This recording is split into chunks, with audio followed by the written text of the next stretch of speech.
My name is Sonia, and at 32, I have always been the Christmas enthusiast in my family. For 7 years, I poured my heart, soul, and entire bank account into creating magical holiday gatherings for my extended family. I loved seeing their smiles as they opened the gifts I carefully selected, enjoyed the lavish meals I prepared, and admired my decorations. That was until last December when an accidental glimpse at a group chat shattered everything I believed about our family tradition. Before I share how last Christmas forever changed my life, let me know where you are watching from and subscribe to never miss true stories like this one. My family situation has always been complicated. My parents divorced when I was 8 years old, and both remarried within a few years. My father had 2 more children with my stepmother, Diane Taylor, who is now 22, and Jake, who just turned 19.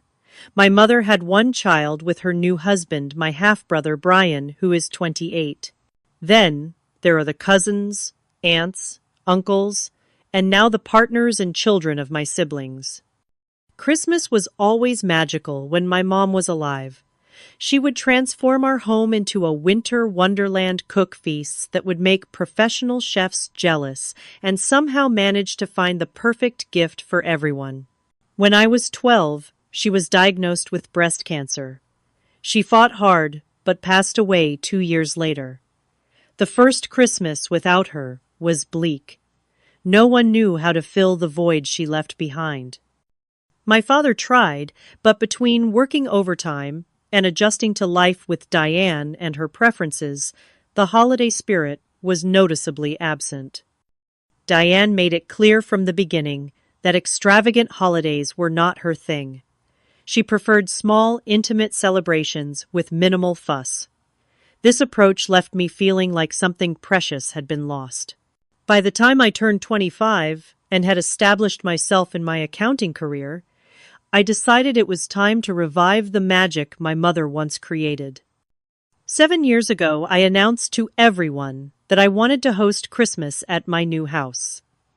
I had just purchased a modest 3-bedroom home with a spacious living room, perfect for a large Christmas tree and family gatherings. Everyone seemed surprised, but agreed to come. I spent weeks planning that first Christmas. I bought personalized gifts for everyone, a leather wallet for my dad, with his initials engraved, a cashmere scarf for Diane, video games, for Jake, art supplies for Taylor, who was starting college with an interest in graphic design, and a high-end coffee machine for Brian, who had just moved into his own apartment. The menu was ambitious.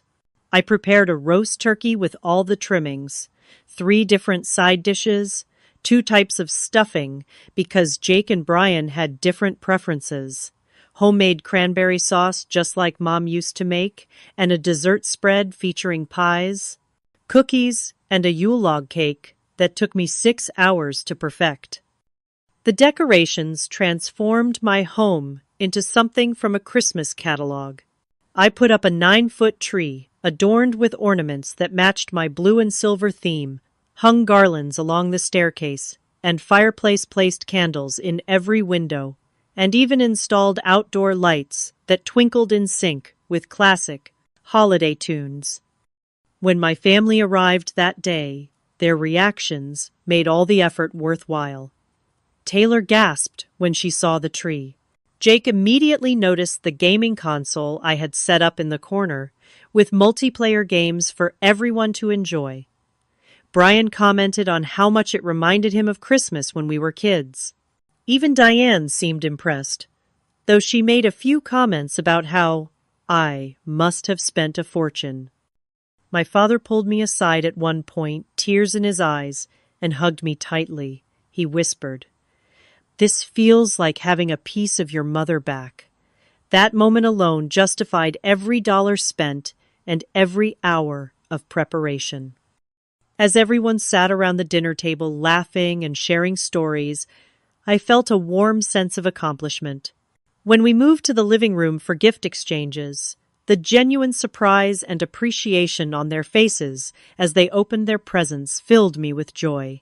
Brian seemed especially touched by the coffee maker, immediately planning where he would put it in his kitchen.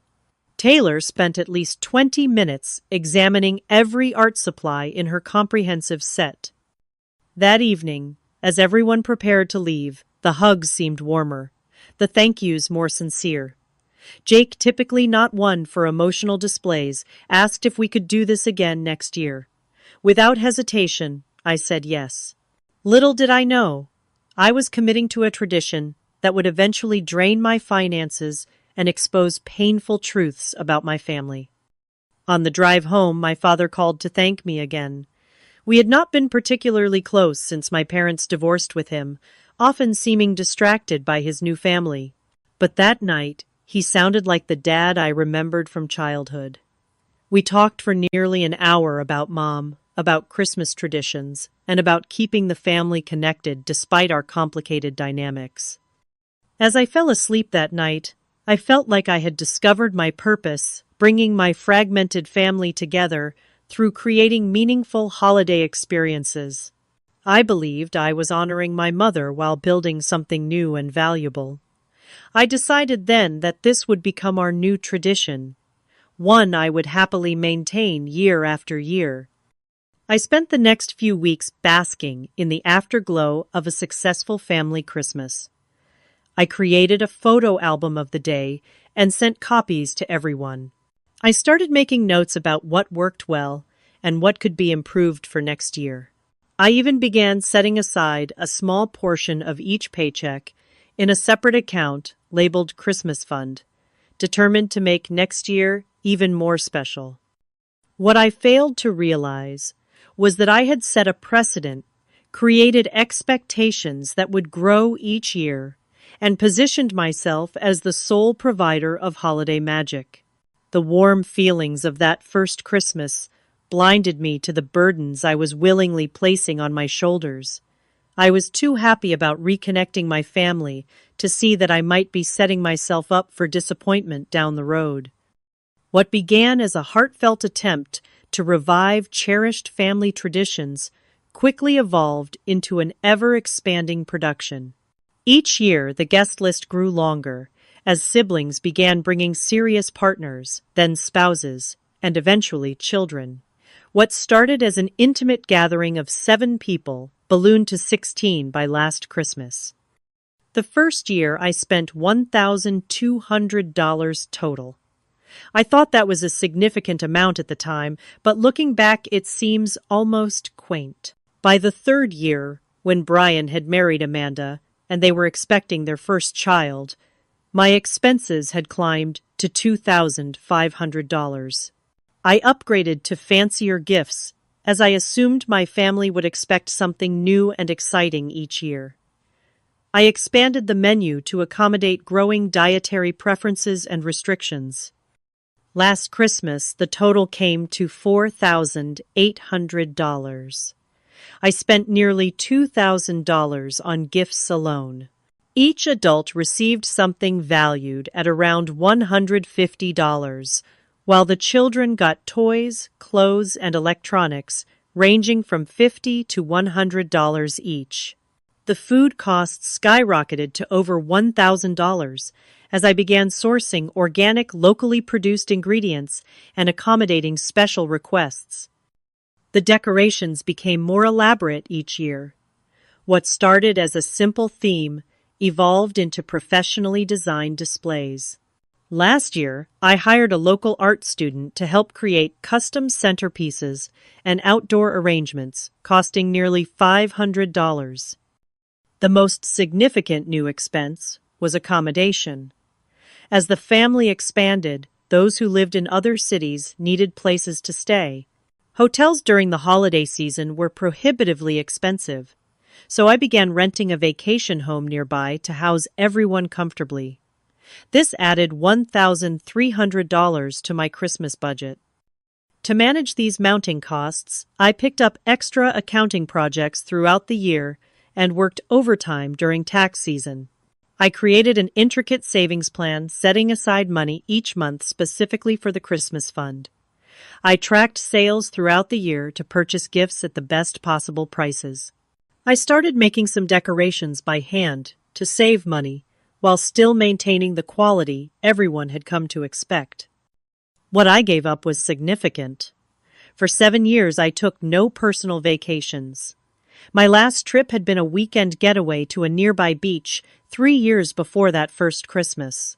I drove an aging car that desperately needed replacement but kept putting off the purchase. My wardrobe consisted primarily of work, appropriate clothes, and basics, as I rarely bought anything new for myself. I lived in a constant state of financial caution, always aware that December would demand a substantial portion of my annual income. My best friend Jessica witnessed this transformation with increasing concern. We met for coffee monthly, and each time she would gently question my dedication to this expensive tradition. "Sonia, do they even appreciate what you do for them?" she asked me last October as I showed her the Christmas gift list I had been meticulously planning. "Of course they do," I replied defensively. "You should see their faces when they open their gifts. They love it." "But do they ever offer to contribute, to help with the cooking or decorating or cost?" Jessica persisted. I brushed off her concerns. "They have their own expenses. Brian and Amanda have 2 kids now. Jake is still in college. My dad is helping Taylor with her student loans. They can't afford to pitch in, and I don't mind. I love doing this." Jessica gave me that look, the one that said she knew better but would not push further. "If it makes you happy, then great, but just make sure you are not being taken advantage of." I remember feeling a flicker of irritation at her suggestion. How could my own family take advantage of me? This was my choice, my gift to them. I was creating memories, maintaining connections. I was following in my mother's footsteps, keeping her spirit alive through these elaborate celebrations. Yet sometimes, in the quiet moments when I reviewed my bank statements or calculated how many extra hours I would need to work to cover the coming expenses, a small voice echoed Jessica's warnings. Was I doing too much? Did they truly understand the sacrifices I made to create these perfect Christmases? Would they do the same for me? I silenced those doubts by reminding myself of the joy on their faces, the laughter around the dinner table, the messages of thanks I received the day after Christmas. I told myself that the financial strain was temporary, but the memories we created would last forever. I convinced myself that this tradition was my purpose, my contribution to keeping our family united, despite divorces, remarriages, and geographic distance. What I could not see then was that my generosity had created not gratitude, but expectation. Each year, as I raised the bar on what Christmas should be, I was not inspiring others to contribute, but training them to receive. The warm appreciation of that first Christmas had gradually transformed into something more akin to entitlement. But I was too invested in the identity I had created as the family Christmas miracle worker to acknowledge the shifting dynamics. Looking back, the signs were there all along, flashing warning signals I stubbornly ignored. My brother Brian, despite his initial enthusiasm, never once offered to help with cleanup after the festivities. While everyone else would at least carry their plates to the kitchen or gather wrapping paper, Brian would invariably find a reason to disappear the moment dinner ended, often retreating to the living room to watch television or play with his new gifts. When I once jokingly mentioned this to him, he responded, "But you're so particular about how everything should be done, I figure it's easier if I stay out of your way." I accepted this explanation, though it stung. Amanda, his wife, was more openly critical. Each year when she opened her carefully selected gift, a slight frown would cross her face before she composed herself to offer thanks. The cashmere sweater was lovely, but not quite her color. The designer handbag was nice, but not the style she had been hinting about to Brian. The jewelry was beautiful, but she usually wore silver, not gold. Her complaints were always couched in appreciation, making them difficult to address directly. But my sister-in-law Christina never did this. She was always genuinely grateful. My sister Taylor grew increasingly demanding with each passing Christmas. What began as excited gratitude for her first set of professional art supplies evolved into specific requests for expensive brands and specialized tools. Last year, she sent me a wish list in November, with links to exactly what she wanted, items totaling over $300. When I gently suggested this was beyond my budget for individual gifts, she responded, "But you got Brian and Amanda that fancy wine fridge last year." I bit my tongue, not pointing out that was a shared household gift for 2 adults, not a single gift for one person. My stepmother Diane never quite approved of my Christmas extravaganzas. In the early years, her criticism was subtle comments about excess and waste slipped between compliments on the food or decorations. As time passed, she became less guarded in her disapproval. Christmas is about family, not fancy gifts and gourmet food, she would declare while accepting the expensive perfume I had bought her and helping herself to seconds of the prime rib I had spent hours preparing. The expectations grew more demanding each year. Jake began comparing my Christmases to those he saw on social media from his college friends. "Why don't we do a Secret Santa exchange like Ryan's family? They all get one really amazing gift instead of lots of smaller ones." When I explained that I enjoyed selecting something special for each person, he shrugged and said, "Just seems inefficient." Not once in 7 years did anyone ask if they could contribute financially. No one offered to bring a side dish or dessert unless I specifically assigned it to them. No one volunteered to come early to help decorate or stay late to assist with cleaning. Every year, I sent out invitations that included the line, "Let me know if you want to bring anything." And every year, the responses were variations of "just ourselves" or "can't. Wait to see what amazing meal you cook up this time." Last year delivered the clearest warning sign of all, one so obvious that even I could not rationalize it away. After dinner, Jake announced he was leaving early to attend a friend's Christmas party. This was after I had arranged for him to stay in the rental house I had paid for, after I had prepared all his favorite foods and spent weeks selecting his gifts. He left half his presents unopened, promising to get them next time, and departed with barely a thank you, leaving a noticeable void at our family game night. I retreated to the kitchen ostensibly to prepare coffee and dessert, but really to hide the tears that threatened to fall. My father followed me, perhaps sensing my distress. "Jake is just at that age," he offered awkwardly. "You know how kids are. Your celebration is wonderful, Sonia." His words, meant to comfort, only highlighted how little he understood my feelings. It wasn't just about Jake's absence. It was about the cumulative weight of planning, spending, and executing these perfect Christmases while feeling increasingly unappreciated. That night, after everyone had left, and I was alone in my house, surrounded by the remnants of another elaborate Christmas, I allowed myself a moment of honest reflection. The magic I had felt that first year had dimmed considerably. The joy of giving had been overshadowed by the stress of meeting unspoken expectations. The warm family connections I sought to nurture felt increasingly one-sided. Yet stubbornly committed to the tradition I had created, I began planning for the next Christmas almost immediately. I convinced myself that I just needed to make it even more special, even more magical. Perhaps then my family would see and appreciate the love I was trying to express through these celebrations. I decided to increase my budget to find even more personalized gifts, to create an even more elaborate meal.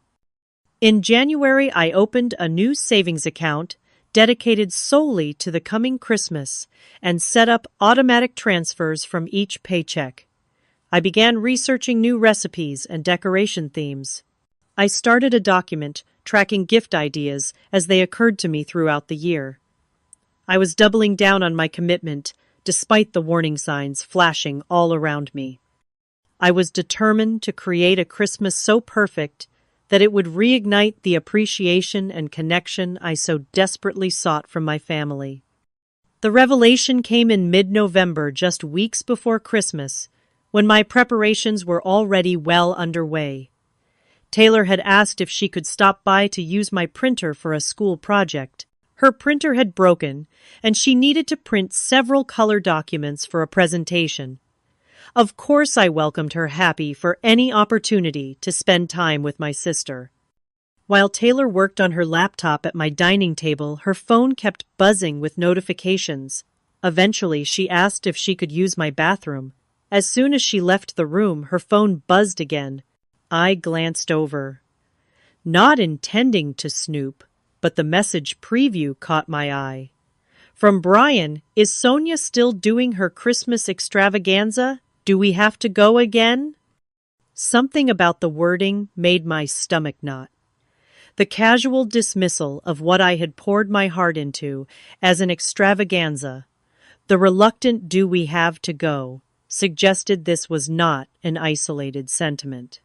Before I could process my thoughts, I found myself reaching for Taylor's phone. She had left it unlocked, the message thread fully visible. What I saw next made my blood run cold. The group was titled Family Minus Sonia, and it included everyone: my father, Diane, Brian, Amanda, Jake Taylor, even my cousins and aunts who attended my Christmas celebrations. I began scrolling through the messages, each one a fresh dagger to my heart. Brian had written, "Another year of playing nice with the holiday parasite. She thinks she is doing us all this huge favor, but honestly, it's just her way of controlling where everyone goes and what everyone does during the holidays. I have to cancel on 2 other parties because Sonia would freak if we didn't come to hers." Amanda replied, "The worst part is having to pretend her gifts are exactly what we wanted. I swear, if I get another overpriced item I have to fake happiness about, I will scream. She only does this to show off anyway. Look how generous I am. Look how much money I spend. It's all about her ego." Diane had chimed in. "Has anyone noticed the gifts have gotten cheaper over the years? Last year, she gave me bath products. Bath products. After all these years of me pretending to enjoy her over-the-top dinners? At least when you host something, you get to choose the menu.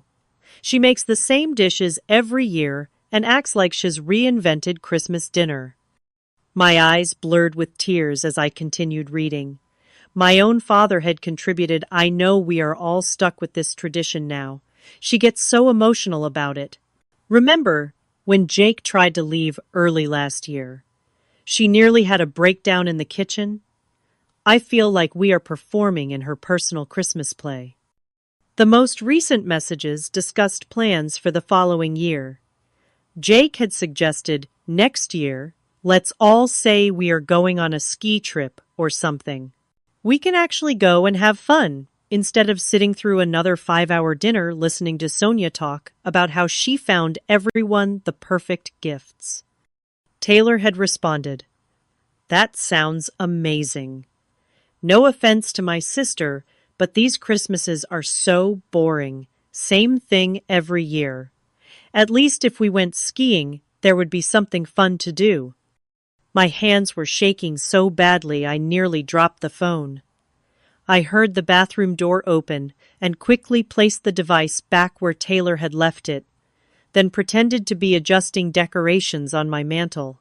My face felt hot, my eyes stung with unshed tears, but somehow I maintained my composure as Taylor returned. "Do you need help with anything else?"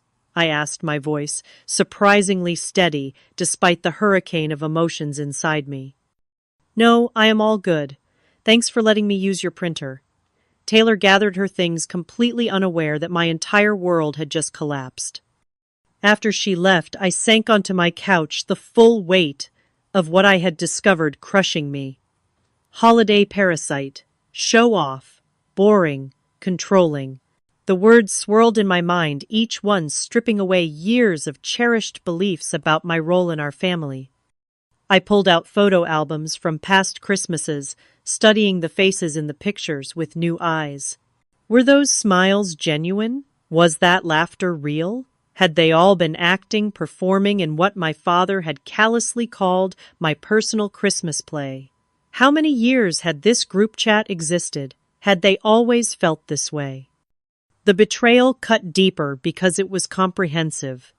Not a single family member had defended me or suggested that perhaps they should appreciate my efforts. Not one had proposed contributing to ease my financial burden. They had united in their disdain for the tradition I had sacrificed so much to maintain. I thought about all the extra hours I had worked to afford their gifts. I remembered the vacation to Japan I had canceled because I needed the money for last year's Christmas. I recalled how I still drove my 15-year-old car because replacing it would mean scaling back on holiday expenses. All the sacrifices I had made willingly and lovingly had not only gone unappreciated, but had actually been mocked behind my back. That night I barely slept. I alternated between sobbing into my pillow and staring blankly at the ceiling, replaying years of Christmases with this new, painful knowledge. By morning, my sadness had hardened into something else: determination. I would not be their holiday parasite any longer. I would not continue to sacrifice my financial security and emotional well-being for people who did not value either. As the sun rose, I made myself a strong cup of coffee and began to formulate a plan. This would be the last Christmas my family would take advantage of me, and they would not even get to enjoy the benefits this time. 7 years of generosity had earned me nothing but ridicule and ingratitude. It was time to give myself the gift of standing up for my own worth. I called in sick to work that day, something I rarely did. I needed time to think, to plan, to process the overwhelming emotions threatening to drown me. My first call was to Jessica. Through tears, I explained what I had discovered. "I hate to say I told you so," she said, after listening patiently, "but I have been worried about this for years, Sonia. No one should have to bankrupt themselves to buy their family's love, especially when they are not appreciative." Her words, though hard to hear, crystallized something in my mind. Had I been trying to buy my family's love? Had I been using these elaborate Christmases as a way to secure my place in a family that had fractured and reformed without me at its center? "What should I do?" I asked her, feeling lost. Part of me still worried about disappointing everyone, still felt responsible for their Christmas experience. "Cancel everything," Jessica said firmly. "All of it. They don't deserve your effort or your money. Use that $4,800 on yourself for once." "I can't just cancel Christmas," I protested weakly. "What would everyone do?" Jessica laughed, though not unkindly. "They are adults, Sonia. They will figure it out. Maybe they'll finally appreciate what you've been doing all these years when they have to do it themselves." After we hung up, I sat at my kitchen table, surrounded by Christmas planning documents, gift lists, menu ideas, and decoration schemes. 7 years of tradition spread out before me. The thought of canceling everything still felt radical, almost sacrilegious. These Christmases had become such a core part of my identity that abandoning them meant confronting who I was without them. But as I reviewed my credit card statements from previous Decembers, calculated the total I had spent over 7 years, and read through past texts from family members that now seemed so obviously perfunctory in their thanks, my resolve strengthened. They had been taking advantage of me, and it needed to stop. I created a new document, a cancellation checklist. First, I listed all the orders I needed to cancel gifts I had already purchased or placed on hold at various stores, grocery deliveries, scheduled for Christmas week, the rental house deposit. Next, I outlined what I would do instead: book a vacation for myself somewhere warm and far away from the obligations and expectations that had defined my holidays for so long. With shaking hands but growing confidence, I began making calls. I canceled the $500 deposit on the rental house, accepting the $100 cancellation fee as a small price for my freedom. I returned to stores to cancel gift orders or return items already purchased. I called the catering company that was supposed to deliver additional food and canceled their services too. Each cancellation felt simultaneously terrifying and liberating. I was dismantling the structure I had built so carefully over 7 years, the tradition I had poured my heart and finances into. Yet with each phone call, each crossed-off item on my list, I felt lighter. That evening, I booked a vacation package to Hawaii, departing December 23rd and returning January 2nd. 10 days of sunshine, beaches, and freedom from family obligations. The total cost was $3,000, significantly less than I had budgeted for Christmas, but still the most expensive gift I had ever given myself. As I confirmed the reservation, a bubble of hysterical laughter escaped me. I was actually doing this. I was choosing myself. The next challenge was deciding how to tell my family. Simply announcing the cancellation via text or email seemed cowardly. But I also could not face the prospect of individual conversations where they might attempt to guilt me into changing my mind. After consideration, I settled on a plan that felt both appropriate and satisfyingly dramatic. I would use their own secret group chat against them. Over the next few days, I gathered evidence. I found receipts from all 7 Christmases organized by year and category. I calculated the total spent on each family member over the years. I compiled a document showing how much I had sacrificed financially to maintain these celebrations. I even created a spreadsheet estimating the hours spent planning, shopping, cooking, and cleaning. Then I prepared what I would say. I drafted and redrafted a message that expressed my hurt without seeming vindictive, that established boundaries without burning bridges entirely. I wanted them to understand the impact of their actions, without giving them the satisfaction of seeing me completely broken by their betrayal. As the weekend approached, I felt a strange calm settle over me. The initial shock and pain had not disappeared, but they had transformed into something more manageable, more focused. I was no longer the helpless victim of my family's ingratitude. I was a woman reclaiming her time, money, and self-respect. I took one final step in my preparation. I removed all Christmas decorations from my home. The wreath came down from the front door. The string lights were packed away. The holiday-themed throw pillows returned to storage. I created a physical space that matched my emotional state, clear, unburdened, and ready for a new beginning.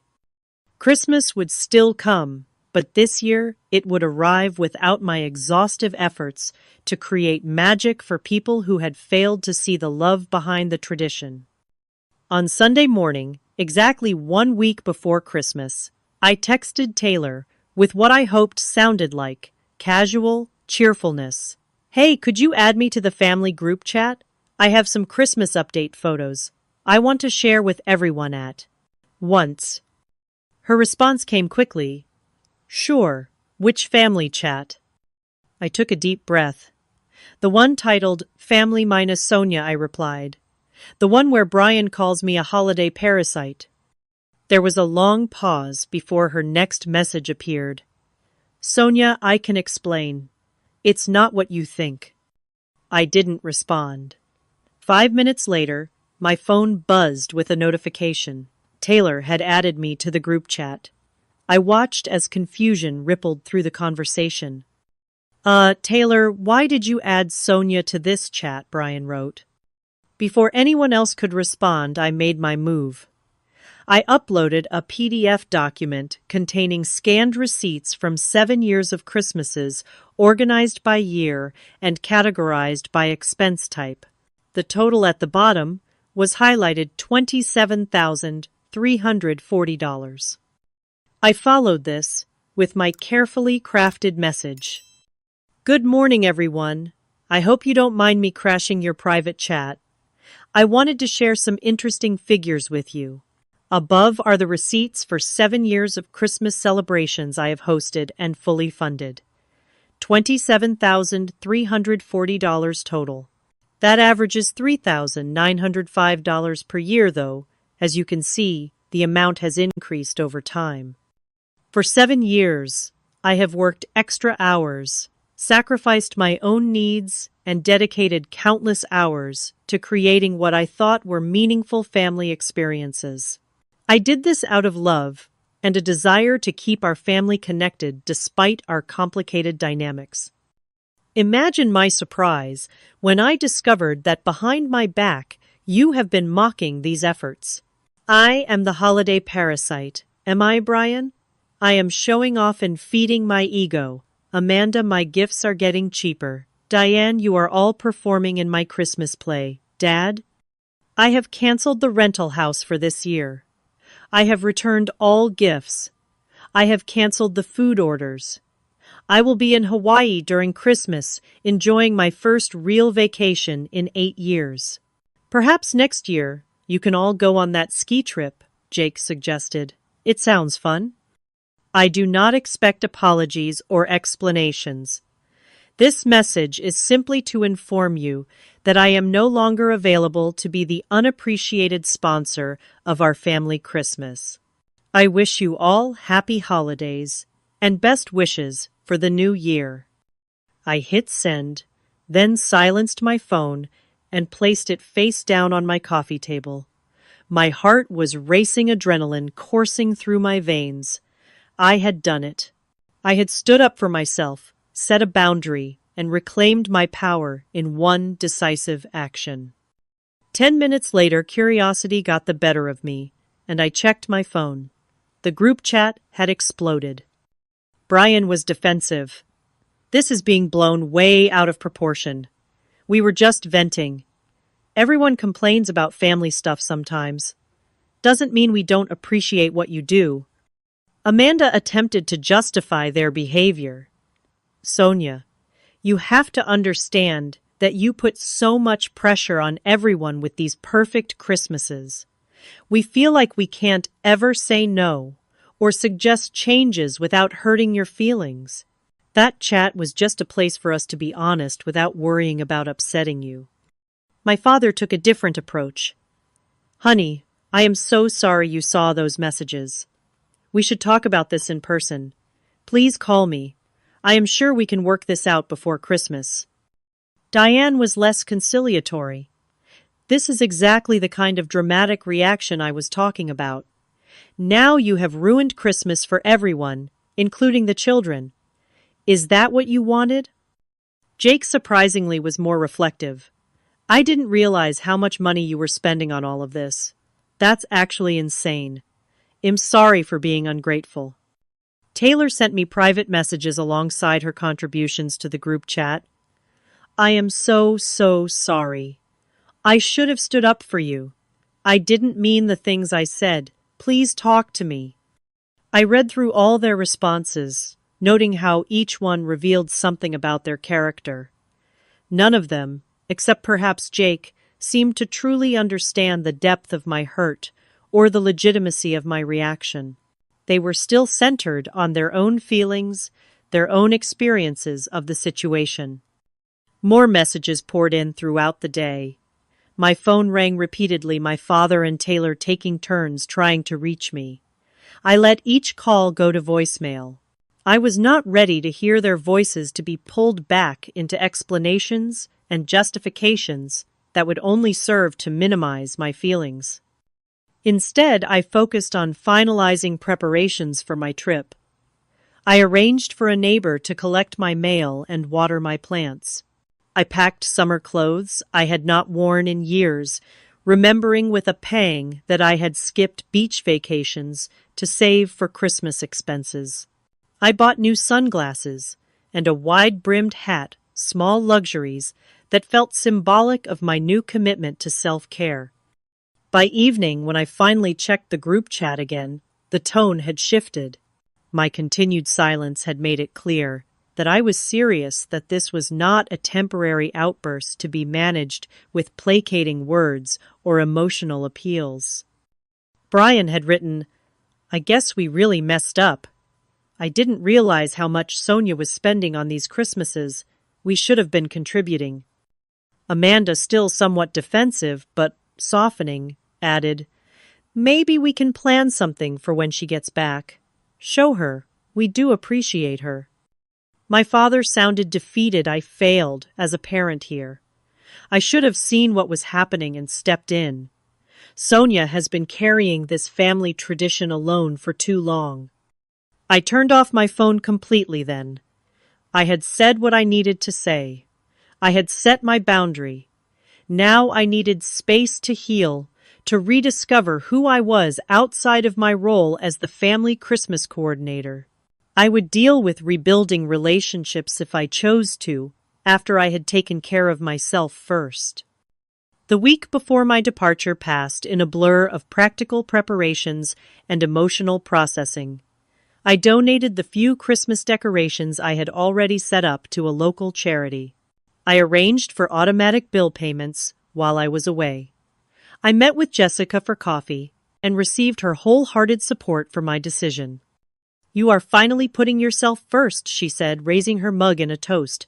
"It's about damn time."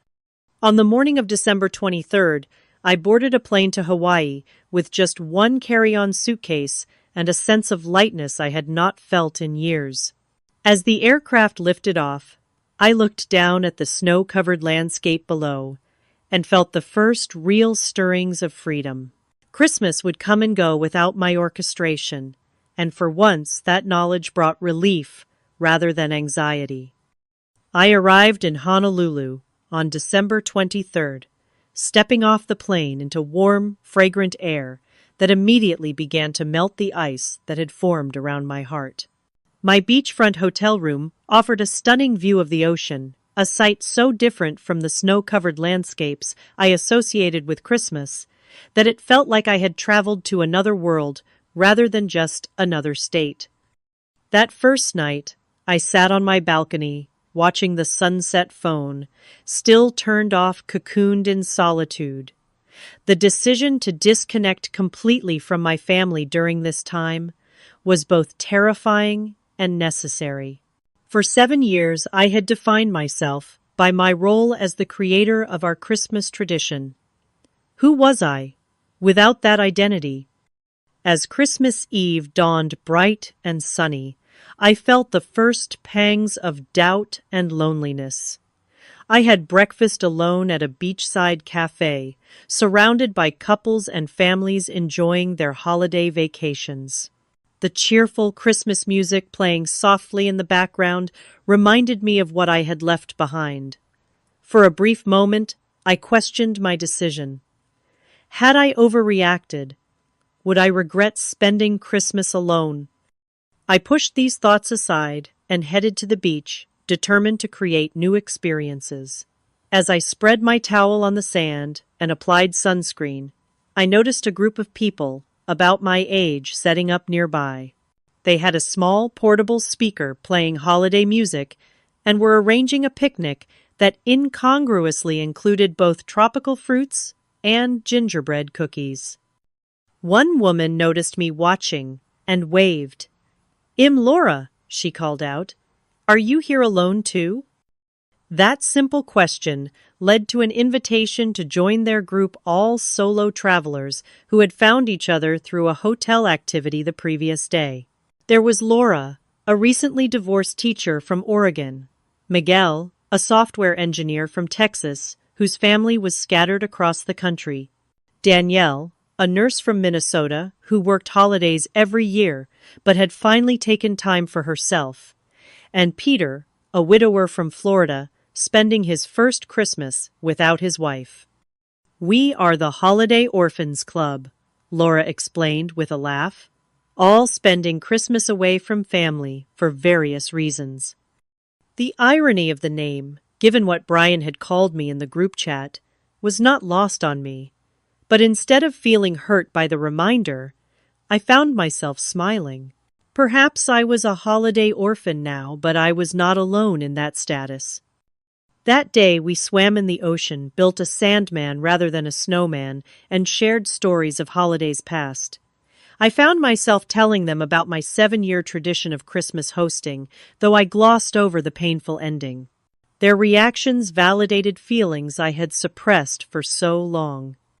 7 years without anyone offering to help financially, Peter shook his head in disbelief. My late wife and I always split holiday expenses with her siblings. It was a given. "And no one ever hosted in return?" Laura asked. "That does not seem fair at all." Their simple recognition of the imbalance I had accepted for so long was healing in a way I had not expected. These strangers could see immediately what I had been unable to acknowledge for years. My family had taken advantage of my generosity. On Christmas morning, I woke to a text from Laura, inviting me to a beach breakfast with the Holiday Orphans. They had arranged a small gift exchange, $5 limit, and asked me to join if I felt comfortable. I found a shell necklace in a gift shop in the hotel lobby and headed to meet them. The impromptu celebration was nothing like the elaborate Christmases I had orchestrated in the past. We sat on beach towels, ate pastries, purchased from a local bakery, and exchanged our simple gifts with genuine delight. No one was performing gratitude. No one was secretly resentful of expectations. It was authentic in a way my family Christmases had not been for years. When I finally turned my phone back on that evening, I was flooded with messages. My family had apparently gone through stages of anger, confusion, and finally reluctant understanding. My father had sent a long message acknowledging how much I had done and how little it had been appreciated. Brian had texted a terse but seemingly sincere apology. Taylor had sent daily messages expressing her remorse and concern. I responded briefly to each of them, confirming I was safe and enjoying my vacation. I promised we would talk when I returned, but emphasized that things would be different moving forward. Then I turned my attention back to enjoying the remainder of my trip, exploring the island, making memories with my new friends, and reflecting on the lessons of the past 7 years. By the time my flight landed back home on January 2nd, I had gained more than a tan. I had reclaimed my sense of self-worth and developed a clear vision of the boundaries I needed to establish with my family. The first person to visit was Taylor. She arrived with tears in her eyes and a handwritten letter of apology. We sat on my couch, the same spot where I had discovered the devastating group chat, and had the most honest conversation we had shared in years. "I never meant to hurt you," she said. "I got caught up in trying to fit in with Brian and Jake. I should have defended you." I forgave Taylor, recognizing that at 22, she was still finding her place in our complicated family dynamic. Her genuine remorse touched me, and I saw this as an opportunity to build a more balanced relationship going forward. My father came next, bringing dinner as a peace offering. He looked older, somehow burdened by the recognition of his failure to appreciate my efforts. "The holidays were terrible without you," he admitted. "Nothing came together. No one knew how to coordinate anything. Brian and Amanda argued about the menu. Jake left after an hour. We all just sat there realizing how much we had relied on you and how poorly we had shown our gratitude." His acknowledgement was validating, but I was careful not to slip back into my old role. I will not be hosting Christmas next year, I told him firmly. Or if I do, it will be very different. Costs will be shared. Responsibilities will be divided. My generosity will have limits. He nodded, accepting this new reality. Whatever you decide, well, respect it. You deserved better from all of us. Over the following weeks, I had similar conversations with the rest of the family. Some were more receptive than others. Amanda remained somewhat defensive, suggesting I had been overly sensitive about their teasing. Jake surprised me with his maturity, offering to host the next family gathering himself. Brian acknowledged his hurtful words, but seemed uncomfortable with the depth of emotion surrounding the situation. Jessica celebrated my newfound boundaries with a girls' night out. You should have seen their faces when I told them I would not be hosting anymore, unless everyone contributed equally, I told her, over cocktails. She raised her glass in a toast. To Sonia, who finally realized her worth isn't measured in how much she gives without receiving. As the months passed, my relationship with my family slowly rebuilt on more equal footing. I stopped being the default organizer, the one who always took care of everyone else at her own expense. I learned to say no without guilt, and yes with clear expectations. Most importantly, I learned that love should not require financial sacrifice or unreciprocated effort. When Christmas approached again, I faced it with a new perspective.